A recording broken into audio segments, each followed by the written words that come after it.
दोस्तों चलिए एक बार फिर से स्वागत है आप सभी का इस गुरुकुल में। और आज हम लोग शुरू करेंगे सीटेट के लिए स्पेशल क्लास जो चल रही है। ठीक है, सीटेट की आज से स्पेशल क्लास स्टार्ट हो रही है और हम लोग सबसे पहले पढ़ेंगे नंबर सिस्टम। ठीक है, हम लोग सबसे पहले पढ़ेंगे नंबर सिस्टम। नंबर सिस्टम यानी कि संख्या पद्धति। ठीक है,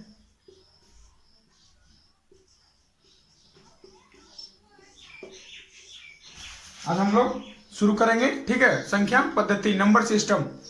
इनमें से बहुत सारे क्वेश्चन आते हैं सीटेट में। ठीक है, लगभग 5 से 10 नंबर 5-6 नंबर की क्वेश्चन आते हैं इसमें। ठीक है, 5-6 क्वेश्चन आएंगे ही आएंगे इसमें से। ठीक है, नंबर सिस्टम से रिलेटेड जो भी चैप्टर है इस चैप्टर से 5-6 क्वेश्चन आएंगे। तो मैं कहूंगा कि क्लास एक भी मिस नहीं कीजिएगा और आज से हम लोग शुरू कर रहे हैं। ठीक है, और जो लोग इस क्लास को वीडियो के माध्यम से यूट्यूब पे कर रहे हैं कृपया चैनल को लाइक सब्सक्राइब और शेयर जरूर कीजिएगा अपने दोस्तों में, ताकि उनको भी कुछ फायदा मिल सके। और ये क्लास तो सीटेट की स्पेशल है, लेकिन ये जो टॉपिक है नंबर सिस्टम ये एक तरह से कर लीजिए कि इसको यूनिवर्सल टॉपिक है। ठीक है, इन चैप्टर ये एक ऐसा चैप्टर है जिससे कि हर एग्जाम में लगभग चाहे कोई भी कॉम्पिटिटिव एग्जाम आप दे लो, आपका लगभग कोई ना कोई कुछ ना कुछ क्वेश्चन इसमें से रहता ही है। ठीक है, वेटेज अच्छा खासा रहता है। तो सबसे पहले हम लोग जानते हैं कि नंबर सिस्टम है क्या। ठीक है, नंबर सिस्टम है क्या, संख्या पद्धति क्या है। ठीक है, तो हम लोग सबसे पहले इसका डेफिनेशन देखते हैं। डेफिनेशन इसका क्या हो सकता है, a system in which we study about different types of number and their relationship. मैं इंग्लिश और हिंदी दोनों में इसलिए बोल दे रहा हूं ताकि जिनको हिंदी में समझ में आती हो वो हिंदी में समझ ले और जिनको इंग्लिश में समझ में आती हो इंग्लिश में समझ ले। ठीक है, या फिर जिनको हिंदी आती है वो हिंदी में अपना समझ ले। तो मैं दोनों में इसलिए बोल रहा हूं। तो number system, a system in which we study about different types of numbers and their relationship is called number system. और हिंदी में इसको कह लीजिए कि एक ऐसा पद्धति ठीक है, या फिर एक प्रणाली जिसके तहत हम लोग विभिन्न संख्याओं और उसके संबंधों का अध्ययन करते हैं। ठीक है, विभिन्न संख्याओं और उसके संबंधों का अध्ययन करते हैं। ठीक है, एक ऐसा प्रणाली जिसमें हम लोग विभिन्न संख्याओं एवं उसके संबंधों का अध्ययन करते हैं, क्या कहलाता है, संख्या पद्धति कहलाता है। संख्या प्रणाली कहिए या संख्या पद्धति कहिए, दोनों सेम चीज है। ठीक है, दोनों सेम चीज है, इसलिए ऐसा नहीं कंफ्यूज मत कीजिएगा कि संख्या प्रणाली कहीं कहीं लिखा हुआ है तो क्या है संख्या प्रणाली और संख्या पद्धति जब हम जान रहे हैं लेकिन संख्या प्रणाली हम लोग नहीं जान रहे हैं, तो इसमें कंफ्यूज मत कीजिएगा, ये दोनों सेम चीज है। ठीक है, दोनों सेम चीज है, यानी कि कह लीजिए कि पर्यायवाची शब्द है। ठीक है, पर्यायवाची शब्द है, तो दोनों सेम चीज है। तो देखिए हम लोग हिंदू अरबी जो होता है, ठीक है, हिंदी अरबी में हम लोग यूज करते हैं एक सिंबल, एक संकेत का यूज करते हैं।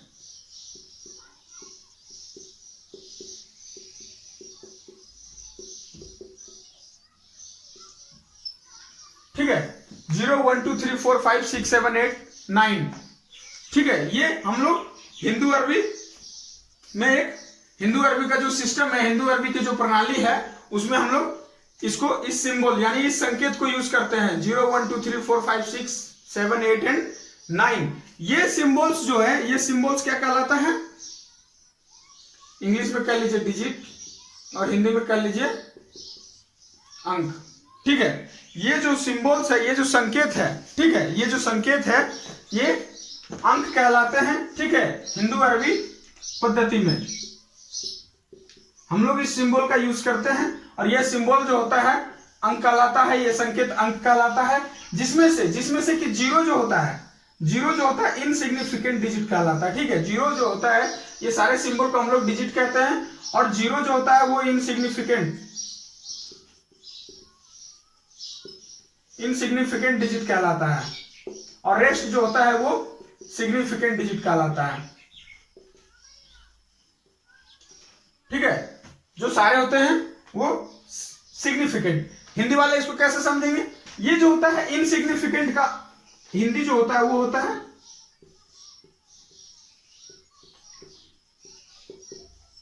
तुच्छ अंक, और ये सिग्निफिकेंट का मतलब होता है महत्वपूर्ण अंक।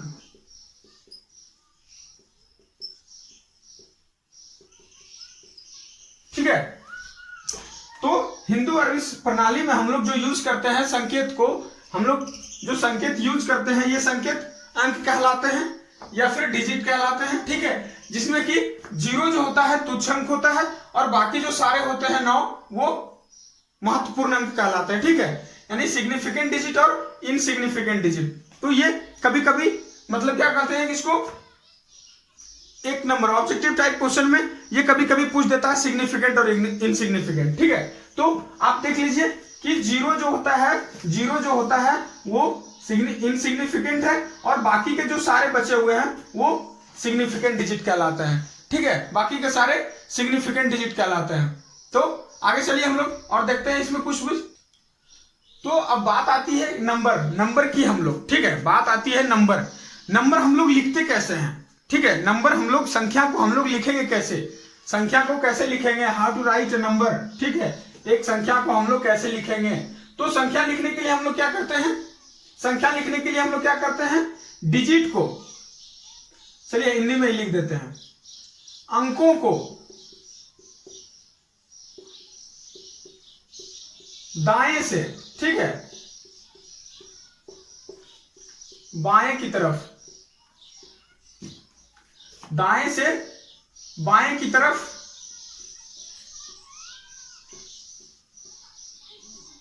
हम लोग दाएं से बाएं की तरफ बढ़ते हैं। ठीक है, दाएं से बाएं की तरफ, यानी कि ऐसे हम लोग इधर से इधर बढ़ते हैं और उसके बाद हम लोग क्या करते हैं, इकाई, दहाई, सैकड़ा, हजार, 10,000, लाख, 10 लाख, करोड़, 10 करोड़, ये इस तरह से हम लोग पढ़ते हैं। इसी तरह से हम लोग नंबर लिखते हैं। ठीक है, नंबर हम लोग इसी तरह से लिखते हैं। नंबर कैसे लिखते हैं हम लोग, how to write a number, we put a digit. ठीक है, we put a digit from right to left designed as units, tens, hundreds, 1000, 10,000। ठीक है, हम लोग इस तरह से बढ़ते हैं from right to left. As for example, ठीक है, एग्जाम्पल ले लीजिए,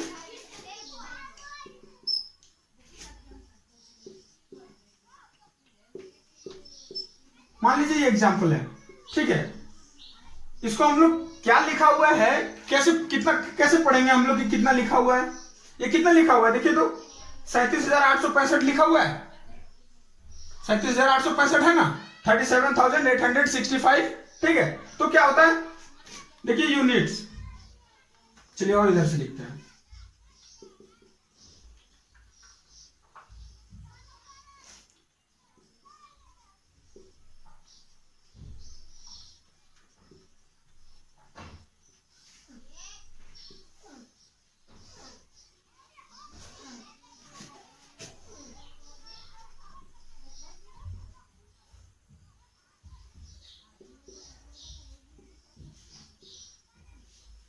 ठीक है। तो अब हम लोग यूनिट पे क्या है, 5 है, 6, 8, 7, 3, ठीक है,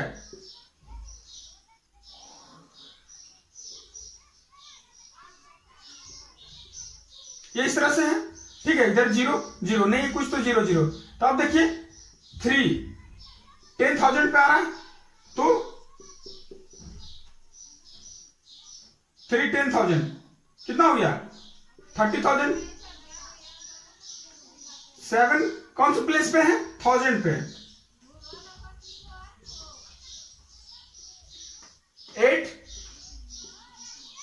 8 कौन से प्लेस पे है, 100 पे। 6 टेंस पे, और 5 जो है यूनिट पे है। अब इन सबको ऐड कर दीजिए, इन सबको ऐड कर देंगे तो हम लोग को 37,865 मिल जाएगा। ठीक है, तो हम लोग इसी तरह से नंबर को लिखते हैं। हिंदी वाले देखिए, इकाई, दहाई, सैकड़ा, हजार, 10,000, लाख, 10 लाख, ये इस तरह से होता है, बढ़ता जाता है। ठीक है, ये देखिए बेसिक चीज है। ये बेसिक मैं इसलिए बता रहा हूं कि आज फर्स्ट क्लास बेसिक से स्टार्ट हुआ है। ठीक है, बेसिक से स्टार्ट हुआ है, एकदम जीरो लेवल से। ठीक है, जिनको मतलब इसको एक कह लीजिए कि ये रिव्यू क्लास है। ठीक है, रिव्यू, ठीक है, टेक अ रिव्यू, IPL 2020 में रिव्यू यानी फिर से देखना। ठीक है, रिव्यू फिर से एक बार दिखाना या फिर से देखना। तो मैं आपको फिर से एक बार दिखा दे रहा हूं, ये इस तरह से है। ठीक है, तो आगे चलिए हम लोग और इसमें आगे बढ़ते हैं। ठीक है, बेसिक से, फ्रॉम बेसिक हम लोग धीरे धीरे करके हम लोग टॉप की तरफ बढ़ेंगे। ठीक है, तो अब हम लोग संख्या को लिखना देख लिए कि कैसे हम लोग लिखते हैं संख्या को। ठीक है, अब इसमें एक आता है अंकित मान।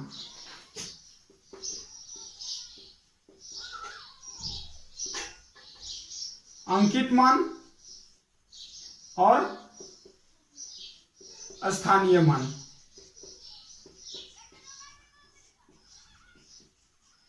ठीक है, अंकित मान फेस वैल्यू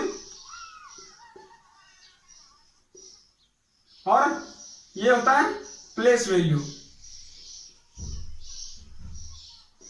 कभी कंफ्यूज मत कीजिएगा।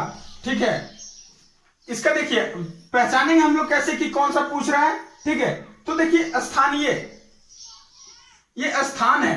ठीक है, ये स्थान है इंग्लिश में, इसीलिए इसका नाम प्लेस है और इसको लोकल वैल्यू भी बोलते हैं। ठीक है, इसको अगर सिंपल भाषा में, बोलचाल की भाषा में समझिए, लोकल वैल्यू। लोकल का मतलब क्या हम लोग समझते हैं, यार प्रॉपर यहीं का है। ठीक है, अगर किसी जगह की बात करें तो बोलता है कि नहीं लोकल है, लोकल है यानी इसी स्थान का है। ठीक है, तो स्थानीय लोग हैं, वो लोकल लोग हैं यानी स्थानीय लोग हैं। तो ये क्या है, स्थानीय है, स्थान से। तो स्थान से जब जैसे ही जुटे स्थान, तो यानी स्थान का उसका जिस स्थान पे है वो, ठीक है, जिस स्थान पे है वो, हमको उसका वैल्यू चाहिए, हमको उसका वैल्यू चाहिए। यानी स्थानीय मान और अंकित मान। अंकित मान क्या होगा, अंकित मान क्या होगा, जो डिजिट, ठीक है, जो डिजिट, जो अंक लिखा हुआ है या फिर जिसका पूछा हुआ है, जिसका पूछा जाए, वो उसका अंकित मान, अंकित मान स्वयं होता है। ठीक है, अंकित मान स्वयं होता है वो। अगर मान लीजिए कोई संख्या दिया हुआ है, कोई संख्या दिया हुआ है, इसमें से अगर पूछा जाए 5 का, ठीक है, इसमें से पूछा जाए कि 5 का स्थानीय मान और अंकित मान क्या है। ठीक है, तो पहले देखिए अंकित मान, अंकित मान, अंकित मान क्या बोले हम, अंकित मान वो जिस डिजिट का पूछा जाएगा वो स्वयं होगा। तो अंकित मान कितना हो जाएगा, 5। और स्थानीय मान, अब बात करते हैं हम लोग स्थानीय मान की, यानी कि प्लेस वैल्यू की। तो प्लेस वैल्यू, प्लेस वैल्यू क्या हो जाएगा, ये कौन से प्लेस पे है, यूनिट, 10, 100, ये 100 प्लेस पे है, इसका प्लेस वैल्यू 500 हो जाएगा, यानी स्थानीय मान 500 हो जाएगा। ठीक है, अगर 8 का पूछे, ठीक है, 8 का अंकित मान और स्थानीय मान, तो अंकित मान क्या होता है, स्वयं वो अंक हो जाएगा। ठीक है, और स्थानीय मान क्या होगा, ये कौन से स्थान पे है, कौन से प्लेस पे है, यूनिट, इकाई, दहाई, सैकड़ा, हजार। ठीक है, ये 1000 पे है, यानी 1000 प्लेस पे है, तो इसका वैल्यू कितना हो जाएगा, 8000, 8000। क्लियर है। ठीक है, तो ये हो गया अंकित मान और स्थानीय मान। ठीक है, और हम लोग अब देखते हैं विभिन्न प्रकार के संख्याओं को, हम लोग अब देखते हैं विभिन्न प्रकार के नंबर्स को, टाइप्स ऑफ नंबर्स, कितने तरह के नंबर्स होते हैं, कौन कौन से नंबर्स होते हैं। ठीक है, सारे नंबर्स का क्या अपना अपना रोल है, ठीक है, क्या अपना अपना भूमिका अदा करता है हमारे मैथमेटिक्स में। ये सारा मैथमेटिक्स जो है, नंबर ही मैथमेटिक्स में है। ठीक है, विदाउट नंबर आप कोई भी मैथमेटिक्स नहीं बना सकते। तो नंबर से ही क्या होता है, सारा तो नंबर से ही हमारा खेला हो रहा है। ठीक है, मैथमेटिक्स में तो नंबर ही है, तो नंबर हमारा जो है बहुत इंपॉर्टेंट चीज है। तो अब देखते हैं हम लोग टाइप्स ऑफ नंबर। ठीक है, विभिन्न प्रकार के संख्या, कौन कौन से संख्या और उनकी क्या क्या भूमिका है अपने मैथमेटिक्स में। तो देखिए संख्याओं के प्रकार में, ठीक है, पहला नंबर है प्राकृतिक संख्या। पहला नंबर है प्राकृतिक संख्या यानी नेचुरल नंबर्स, ठीक है। तो नेचुरल नंबर, प्राकृतिक संख्या कहते किसको है? प्राकृतिक संख्या किसको कहेंगे? ठीक है, प्राकृतिक संख्या किसको कहेंगे? तो गिनती के जो सारे नंबर्स होते हैं, गिनती के सारे नंबर, सारे संख्या प्राकृतिक संख्या होती है। प्राकृतिक संख्या कहलाती है, ठीक है। यानी all counting numbers are called natural numbers, ठीक है। गिनती की सारी संख्या प्राकृतिक संख्या कहलाती है, all counting numbers are natural numbers, ठीक है। तो ये तो हम लोग देखें कि क्या होगा, ऑल काउंटिंग नंबर्स। काउंटिंग हम लोग कहां से करते हैं? गिनती हम लोग कहां से शुरू करते हैं? गिनती हम लोग 1 से शुरू करते हैं ना। ऐसा तो नहीं है कोई -1 से गिनती शुरू करता है। बच्चा जब हम लोग पहली क्लास में पढ़ते हैं, नर्सरी में पढ़ते हैं, तो हम लोग कहां से गिनती शुरू करते हैं? काउंटिंग हम लोग 1 से ही शुरू करते हैं। ऐसा तो नहीं है कि कोई -1 से कर रहा है, कोई -2 से शुरू कर रहा है। ऐसा तो नहीं है ना, बिल्कुल भी नहीं, ये नहीं होता है, ठीक है। गिनती हम लोग 1 से शुरू करते हैं। तो जो संख्या प्राकृतिक संख्या है, ठीक है, वो क्या होगा? गिनती के सारे संख्या होंगे, ठीक है। गिनती के सारे संख्या होंगे वो प्राकृतिक संख्या होंगे। प्राकृतिक संख्या को हम लोग n से डिनोट करते हैं, ठीक है। प्राकृतिक संख्या को हम लोग कैपिटल N से डिनोट करते हैं, कैपिटल N से डिनोट करते हैं। दूसरा एक और चीज प्राकृतिक संख्या के बारे में ये भी जान लीजिए कि प्राकृतिक संख्या कभी धनात्मक मतलब ऋणात्मक नहीं हो सकता है, ठीक है। प्राकृतिक संख्या कभी ऋणात्मक नहीं हो सकता है, यह हमेशा धनात्मक ही होगा, ठीक है। यह हमेशा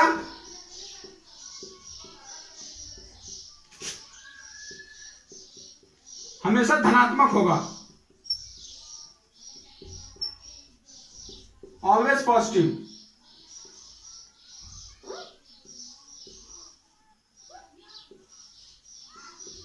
ऑलवेज पॉजिटिव, ठीक है। कभी नेगेटिव नहीं हो सकता।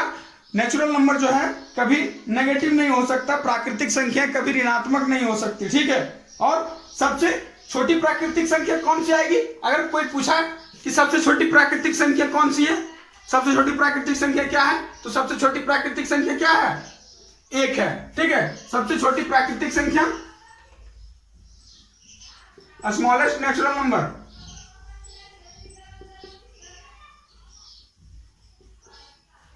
1, सबसे छोटी प्राकृतिक संख्या 1 है, ठीक है, 1 है। इसमें आप कंफ्यूज मत होइएगा कभी भी, इस बात को सारे को ध्यान से देख लीजिए, ठीक है। गिनती की सारी संख्या प्राकृतिक संख्या कहलाता है। इसको n से हम लोग डिनोट करते हैं, कैपिटल N से यानी बड़ी N से, ठीक है। ये कभी ऋणात्मक नहीं हो सकता, हमेशा धनात्मक होगा, ठीक है, ऑलवेज पॉजिटिव। और सबसे छोटी प्राकृतिक संख्या 1 है, ठीक है। तो चलिए हम लोग अब नंबर 2 यानी कि संख्या का जो दूसरा प्रकार है वो कौन सा है वो हम लोग देखते हैं।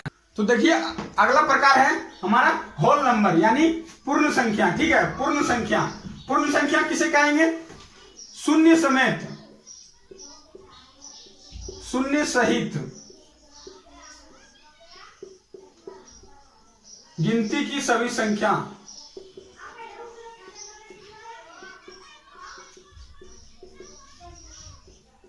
शून्य सहित गिनती की सभी संख्या, ठीक है, क्या कहलाएगा? पूर्ण संख्या कहलाता है। पूर्ण संख्या को हम लोग डिनोट करते हैं कैपिटल W से, ठीक है, कैपिटल W से।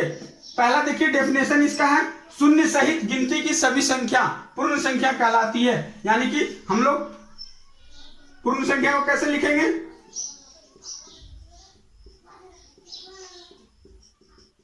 ऐसे लिखेंगे, ठीक है, शून्य सहित, ठीक है, यानी कि 0 and all counting numbers, 0 and all counting numbers form a set of whole number, ठीक है, form set of whole numbers। शून्य सहित गिनती की सभी संख्या पूर्ण संख्या कहलाती है। और पूर्ण संख्या भी क्या होता है?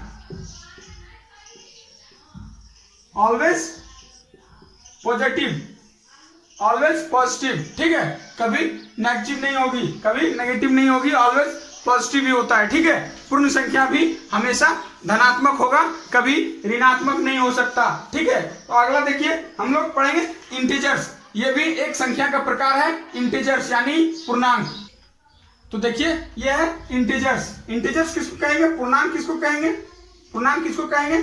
कब होगा? अगर कोई भी संख्या लिखा हुआ है, कोई भी सेट दिया हुआ है, तो वो कैसे जानेंगे कि ये पूर्णांक है, ठीक है।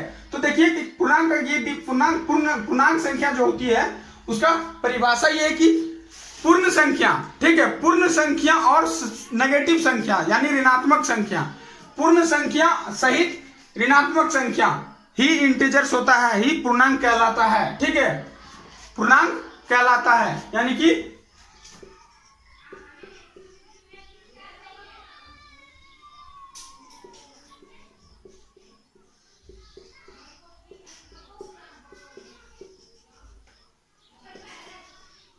ये हमारा पूर्णांक संख्या होता है, ठीक है। इसमें नेगेटिव भी होता है, पॉजिटिव भी होता है, जीरो भी है। यानी कि पूर्ण संख्या सारा है और साथ ही साथ नेगेटिव संख्या भी है, यानी क्या है? ऋणात्मक संख्या भी है, ठीक है। पूर्ण संख्या के साथ साथ ऋणात्मक भी है, ऋणात्मक भी है, और ये पूर्ण संख्या भी है। पूर्ण संख्या के साथ साथ ऋणात्मक भी है, ये पूर्णांक होता है, पूर्णांक संख्या कहलाता है। पूर्णांक संख्या को हम लोग आई से डिनोट करते हैं, कैपिटल आई से। ये जो होता है दो तरह का होता है, ठीक है। पूर्णांक जो होता है, पूर्णांक जो होता है ये दो तरह का होता है। पहला होता है धनात्मक पूर्णांक और दूसरा होता है ऋणात्मक पूर्णांक।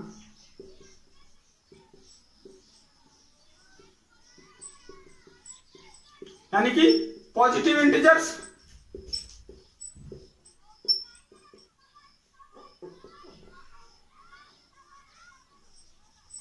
और नेगेटिव इंटीजर्स।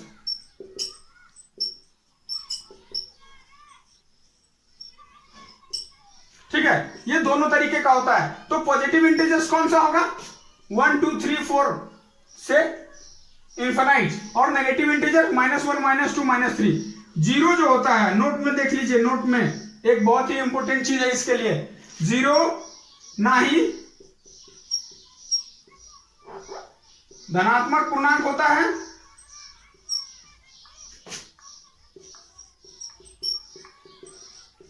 और ना ही ऋणात्मक पूर्णांक। Zero is nor positive integers, neither positive integers nor negative integers, ठीक है। Zero is neither positive nor negative. Okay, तो इंटीजर्स के बारे में ये रही सारी बातें, ठीक है। इंटीजर्स के बारे में ये सारी बातें हैं, ठीक है। और हम लोग अब चलते हैं अगले प्रकार, संख्या का जो अगला प्रकार है, यानी चौथा जो प्रकार है, उस पर हम लोग ध्यान देंगे कि संख्या का अगला कौन सा है, ठीक है। संख्या का प्रकार अगला कौन सा प्रकार। देखिए मैंने पहले ही कहा था कि ये रिव्यू क्लास है, ठीक है, रिव्यू क्लास है, इसलिए ऐसा मत सोचिएगा कि बहुत छोटा छोटा सारा चीज को बता रहे हैं, टाइम पास कर रहे हैं, ऐसा नहीं है। ये रिव्यू क्लास है, एक बार आप सारे को देख लीजिए, ठीक है, एक बार आप सारे को देख लीजिए ताकि आपको सारा भुला हुआ चीज जो है वो आपके दिमाग में फिर से आ जाए, ठीक है। अगला है सम संख्या यानी इवन नंबर। इवन नंबर क्या होता है? गिनती की संख्या, ठीक है, गिनती की संख्या जो 2 से विभाज्य हो, गिनती की संख्या जो 2 से विभाज्य हो, सम संख्या कहलाता है। यानी कि हमेशा इसके जो इकाई स्थान पे होगा, इकाई स्थान पर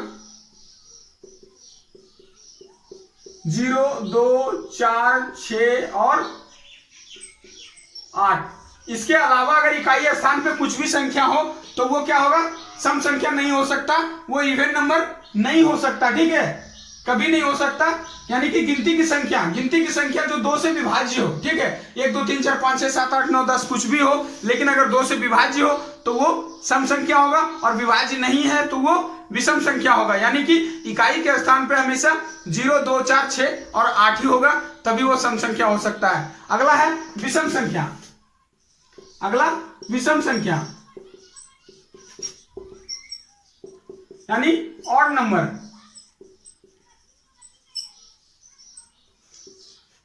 ऑड नंबर तो देखिए यहां पे क्या था कि 2 से विभाज्य हो, और यहां पे क्या हो जाएगा 2 से जो विभाज्य नहीं हो, ठीक है, गिनती की सारी संख्या, गिनती की संख्या जो 2 से विभाज्य नहीं हो,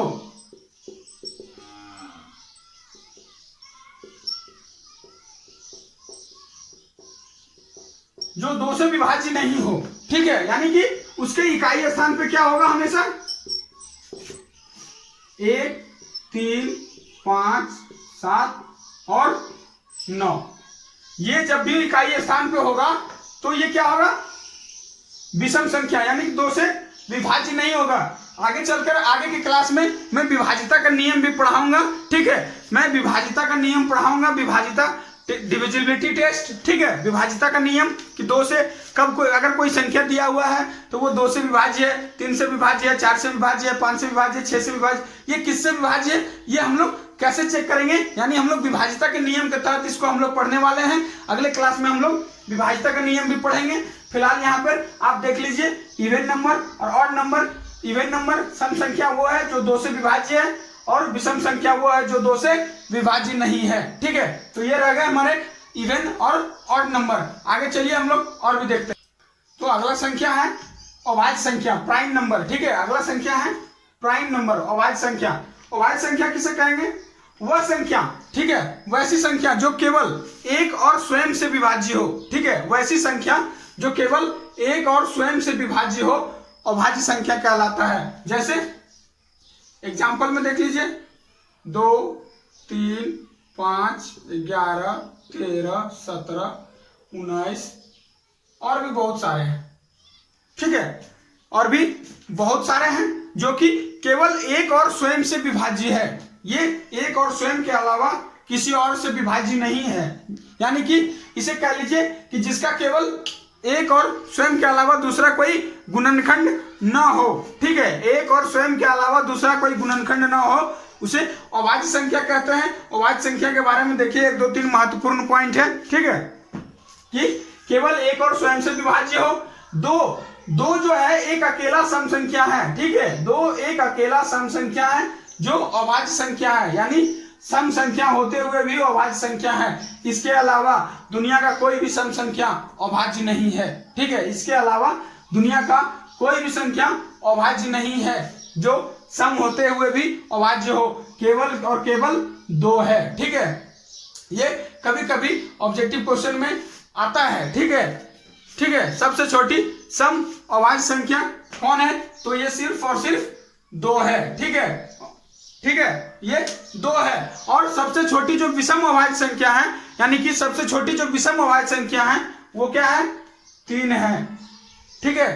3 के अलावे और भी बहुत सारे विषम संख्या है जो अभाज्य संख्या है, लेकिन सबसे छोटी अगर पूछा जाए तो 3 है, ठीक है। और 2 एकमात्र अकेला ऐसा संख्या है सम संख्या जो सम होते हुए भी अभाज्य है। अब कुछ लोगों के दिमाग में आ रहा होगा एक, ठीक है, कुछ लोगों के दिमाग में आ रहा होगा कि एक अभाज्य संख्या है या भाज्य संख्या है, ये कैसे पता। तो एक जो है ये ना ही अभाज्य है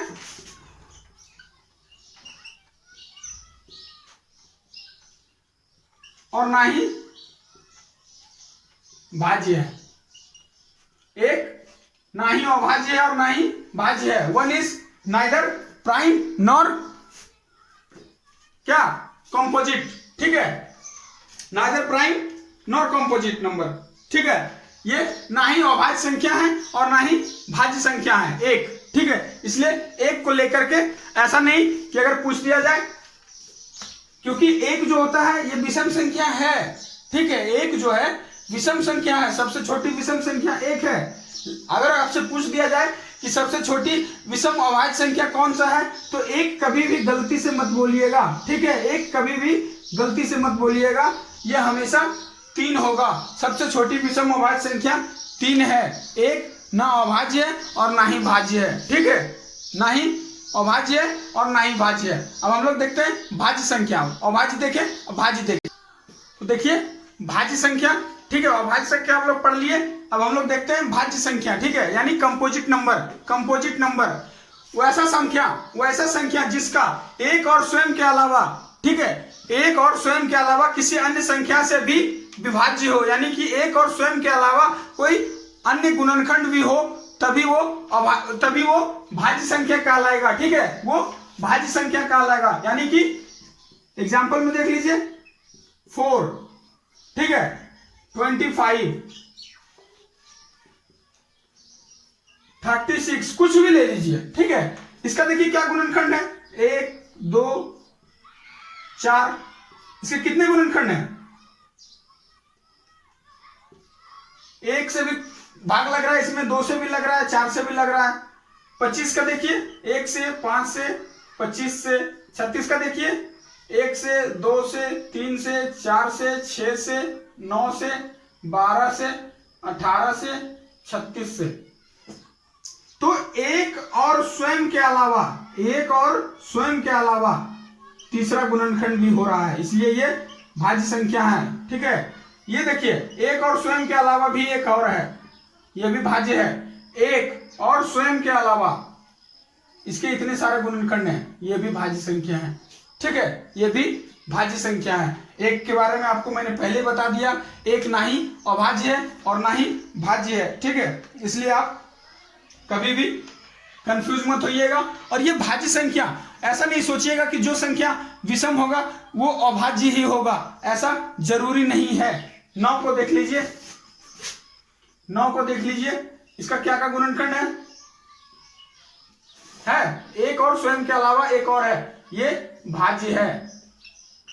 9 जो होगा वो भाज्य संख्या है, अभाज्य नहीं है। तो भाज्य संख्या सम और विषम कुछ भी हो सकता है। ठीक है, सम भी हो सकता है और विषम भी हो सकता है, यानी कि सम संख्या भी हो सकता है और विषम संख्या भी हो सकता है। ऐसा नहीं है कि जो अभाज्य संख्या है वो हमेशा विषम ही होगा, ऐसा कुछ नहीं है। ठीक है, क्योंकि 2 जो है एक सम संख्या है, सम संख्या होते हुए भी अभाज्य है। ठीक है, इसलिए ये कंफ्यूजन कभी भी मत लाइएगा अपने माइंड में। तो ये देखिए अगला है को प्राइम नंबर। ठीक है, को प्राइम नंबर, सअभाज्य संख्या।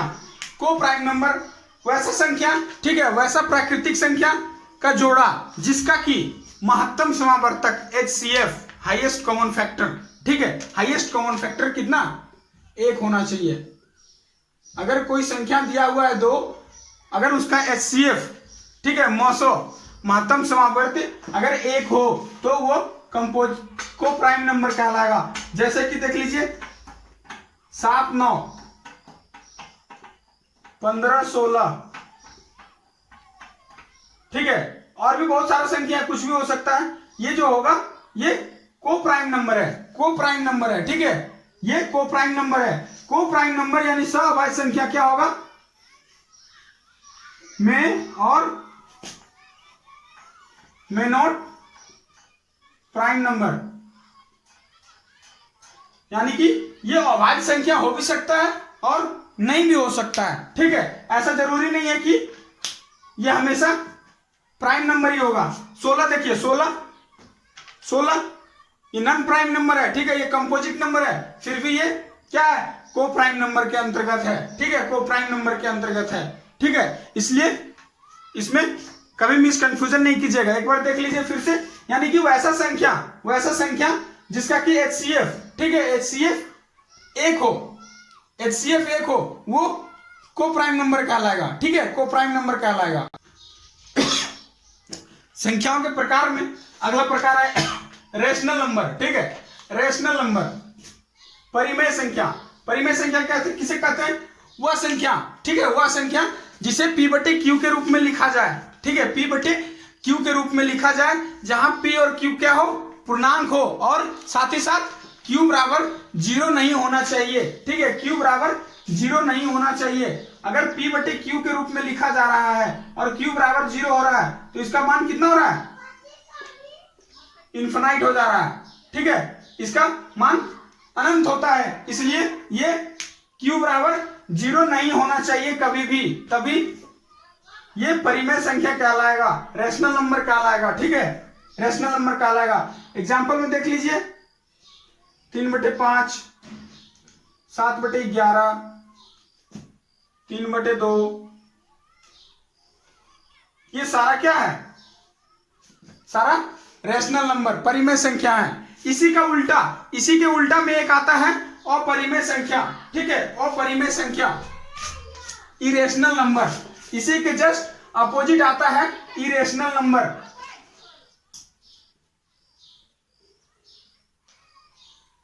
इरेशनल नंबर, अपरिमेय संख्या, अपरिमेय संख्या। देखिए परिमेय संख्या हम लोग क्या पढ़े कि जिसे P/Q के रूप में लिखा जाए, ठीक है, लेकिन अपरिमेय संख्या जो होगा उसे P/Q के रूप में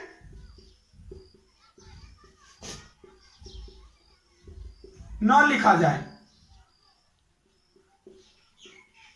P/Q के रूप में न लिखा जाए।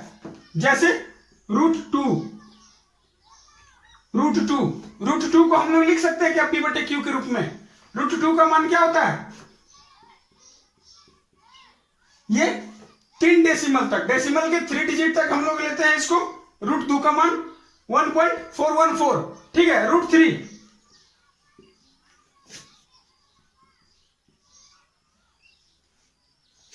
ये और भी होगा, नॉन रिपीटिंग नंबर है, ठीक है, और भी डेसिमल में ये अनंत तक है, तो इसका कोई फाइनाइट नहीं है, कोई निश्चित संख्या नहीं है जिसके बराबर ये आए, ठीक है। इसलिए इसे P/Q के रूप में हम लोग नहीं निरूपित कर सकते हैं। इसलिए √2 जो होगा ये हमारा अपरिमेय संख्या, इरेशनल नंबर होगा, ठीक है। अब आपसे एक क्वेश्चन है कि 1.5, ठीक है, 1.5 रेशनल है या इरेशनल है?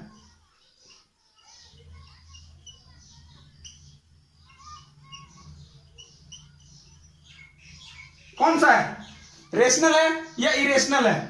तो 1.5 जो होगा वो रेशनल नंबर है, इसे हम लोग P/Q के रूप में लिख सकते हैं।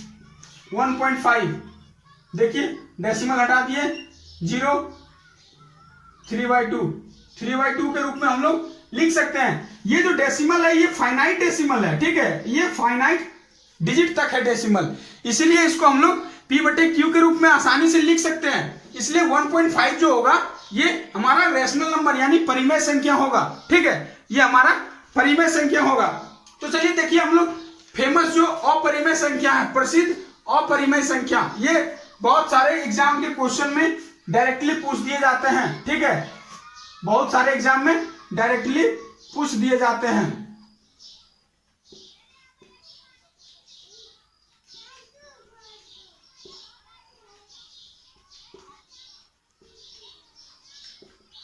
पाई, सबसे पहला है पाई। पाई को हम लोग एक निश्चित डेसिमल P/Q के रूप में नहीं लिख सकते, निश्चित फ्रैक्शन के रूप में, निश्चित भिन्न के रूप में हम लोग नहीं लिख सकते हैं। पाई का वैल्यू कितना होता है? 1.414, 5926, 53, 58, ये चला जाता है, ठीक है, ये नॉन रिपीटिंग है, कोई भी डिजिट इसका मतलब एक निश्चित रिपीट नहीं कर रहा है कि हाँ 1415 फिर यहां से 1415, ऐसा कुछ नहीं हो रहा है, ठीक है, नॉन रिपीटिंग डेसिमल इसका आ रहा है। पाई जो है ये अपरिमेय संख्या है। दूसरा एक अपरिमेय संख्या आता है यूलर्स नंबर, फिजिक्स में पढ़ना है यूलर्स नंबर, ठीक है, यूलर्स नंबर, इसको ई से डिनोट करते हैं और इसका वैल्यू होता है 2.7182 के बाद 8284, ठीक है, ये और चलता जाता है। तो ये भी एक बहुत ही फेमस इरेशनल नंबर है यानी अपरिमेय संख्या है। एक आता है गोल्डन रेशियो।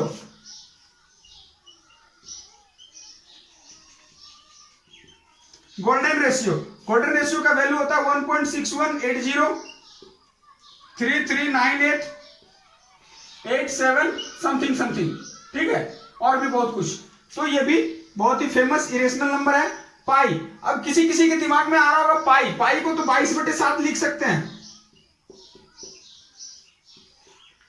पाई जो होता है 22/7 हम लोग लिखते हैं, लेकिन ये क्या होता है, देखिए पाई का जो वैल्यू है, ओरिजिनल वैल्यू जो पाई का है, ये क्या होता है, हम लोग एक निश्चित, मतलब क्या बोलते हैं, इसका डेसिमल जो है निश्चित संख्या तक, ऐसा नहीं है कि जाकर के सीमित हो गया है। जैसे 1.5 का है, ये 5 पे आके सीमित हो गया है, ठीक है, इसको हम लोग P/Q के रूप में लिखते हैं, लिख सकते हैं, लेकिन इसको नहीं लिख सकते हैं। ये 22/7 जो है ये एक्यूरेट वैल्यू पाई की नहीं है, ये नियरेस्ट वैल्यू है, ये नजदीक की वैल्यू है, ये निकटतम मान है। पाई का जो 22/7 हम लोग लेते हैं वो पाई का निकटतम मान है, ओरिजिनल वैल्यू नहीं है। इसलिए पाई जो होगा हमेशा और हमेशा अपरिमेय संख्या होगा। इसमें कभी आप लोग कंफ्यूज मत होइएगा, ठीक है, कभी कंफ्यूज मत होइएगा। तो चलिए एक और अगला संख्या, ज्यादा नहीं अब और बचा है, 1-2 संख्या और बचा है। हम लोग टोटल 10 प्रकार के संख्या को पढ़ लिए, ठीक है।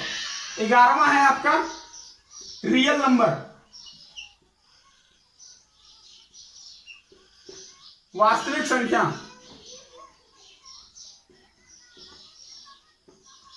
वास्तविक संख्या, इसके नाम से ही पता चल रहा है आपको, इसके नाम से ही पता चल रहा है आपको कि ये वास्तविक संख्या है, ठीक है। ये वास्तविक संख्या यानी हमारे यूनिवर्स में एग्जिस्ट करता है, ये एग्जिस्ट करता है, ठीक है, ये हमारे यूनिवर्स में एग्जिस्ट करता है। तो रियल नंबर क्या होता है, यानी वास्तविक संख्या क्या होता है, सभी परिमेय और अपरिमेय संख्या, ठीक है, सभी परिमेय और अपरिमेय संख्या वास्तविक संख्या कहलाती है, यानी all rational and irrational number, ठीक है, सभी all rational and irrational number are called real number. ये रियल नंबर वास्तविक संख्या वास्तव में होता है, ठीक है, ये इसीलिए इसका नाम वास्तविक संख्या पड़ा है। ये हमारे यूनिवर्स में एग्जिस्ट करता है, लेकिन इसका ही उल्टा, इसके उल्टा एक होता है काल्पनिक संख्या।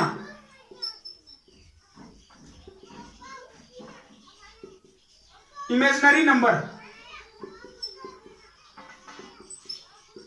काल्पनिक संख्या, ये हमारे यूनिवर्स में एग्जिस्ट नहीं करता है, ठीक है, ये हमारे यूनिवर्स में एग्जिस्ट नहीं करता, ये यानी कि इसका कोई वास्तव में इसका कोई वैल्यू नहीं है, इसको हम लोग जस्ट इमेजिन करते हैं, इसीलिए इसका नाम क्या है, इमेजिनरी नंबर है। काल्पनिक संख्या हम लोग सिर्फ कल्पना करता है, ये मनगढ़ंत संख्या होती है, हमारे मन के द्वारा बनाया हुआ संख्या होता है। ये इमेजिनरी नंबर जो होता है, इमेजिनरी नंबर किसको कहेंगे, इमेजिनरी नंबर वो होता है जिसका कि स्क्वायर, अगर इमेजिनरी नंबर का स्क्वायर करेंगे तो हमेशा नेगेटिव देता है। क्या किसी भी संख्या के स्क्वायर करेंगे तो नेगेटिव आएगा, देखिए 2 का स्क्वायर 4, -2 का 4, -1 का स्क्वायर करेंगे 1। ये कभी भी किसी का स्क्वायर जो होता है, जो भी वास्तविक संख्या है उसका स्क्वायर कभी नेगेटिव नहीं आता, लेकिन जो इमेजिनरी नंबर होता है उसका स्क्वायर अगर करते हैं, ठीक है, तो हमेशा नेगेटिव नंबर आता है।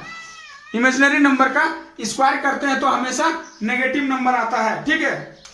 तो इसमें आई स्क्वायर जो होता है, इमेजिनरी नंबर को हम लोग आई से डिनोट करते हैं, और आई स्क्वायर जो होता है -1 के बराबर होता है, ठीक है, आई स्क्वायर -1 के बराबर होता है। ये कभी कभी क्वेश्चन में पूछता है, ठीक है, क्वेश्चन में इसका देखिए किस तरह। रियल नंबर आप लोग समझ गए होंगे, सारा परिमेय और अपरिमेय संख्या रियल नंबर है, ठीक है, इसलिए इसमें कंफ्यूज नहीं कीजिएगा। इमेजिनरी नंबर में थोड़ा सा ध्यान दीजिए, ठीक है। काल्पनिक संख्या में कभी कभी क्वेश्चन पूछता है, ठीक है, काल्पनिक संख्या में कभी कभी क्वेश्चन पूछ देता है -√9 सॉल्व इट, ठीक है, ये इस तरह का क्वेश्चन पूछता है कि इसका मान क्या होगा। तो देखिए इसको कैसे सॉल्व करेंगे हम लोग, कैसे सॉल्व करेंगे, √9 इंटू -1, इसको हम लिख सकते हैं, -9 को लिख सकते हैं ना, बिल्कुल लिख सकते हैं। अब देखिए 9 का रूट 3 और -1, और ये -1 आई स्क्वायर का वैल्यू देखिए -1 है। अगर इसको स्क्वायर हटाएंगे तो इस पे रूट आ जाएगा, तो ये देखिए -1 तो ये क्या हो जाएगा 3i। ये आपके ऑप्शन में दिया हुआ होगा, बिल्कुल दिया हुआ रहेगा, ठीक है। और आपको यही बनाना है, यही सॉल्व करना है, ठीक है। तो आपने ये भी देख लिया, इमेजिनरी नंबर भी आपने देख लिया, ठीक है। तो अगले क्लास में हम लोग ये रहे संख्याओं के सारे प्रकार, ठीक है। संख्या के सारे प्रकार हम लोग पढ़ लिए, और अगले क्लास में हम लोग पढ़ेंगे ऑपरेशन, ठीक है। ऑपरेशन विद नंबर्स, यानी संख्याओं के साथ हम लोग कौन कौन सा ऑपरेशन करते हैं, कौन कौन सी क्रिया करते हैं, ठीक है। तो हम लोग कौन कौन सी क्रिया करते हैं, एडिशन, सब्ट्रैक्शन, मल्टीप्लिकेशन, डिवीजन, ठीक है। हम लोग जोड़, घटाव, गुना और भाग की क्रिया करते हैं संख्याओं के साथ। तो हम लोग अगले क्लास में देखेंगे ऑपरेशन ऑफ नंबर्स, ठीक है। तब तक के लिए थैंक यू। और मैं चाहूंगा कि जो लोग इस क्लास को यूट्यूब पे कर रहे होंगे वो कृपया जरूर चैनल को सब्सक्राइब कीजिएगा, लाइक कीजिएगा और अपने दोस्तों में जरूर शेयर कीजिएगा, ताकि उनको भी कुछ फायदा मिल सके, ठीक है। Thank you.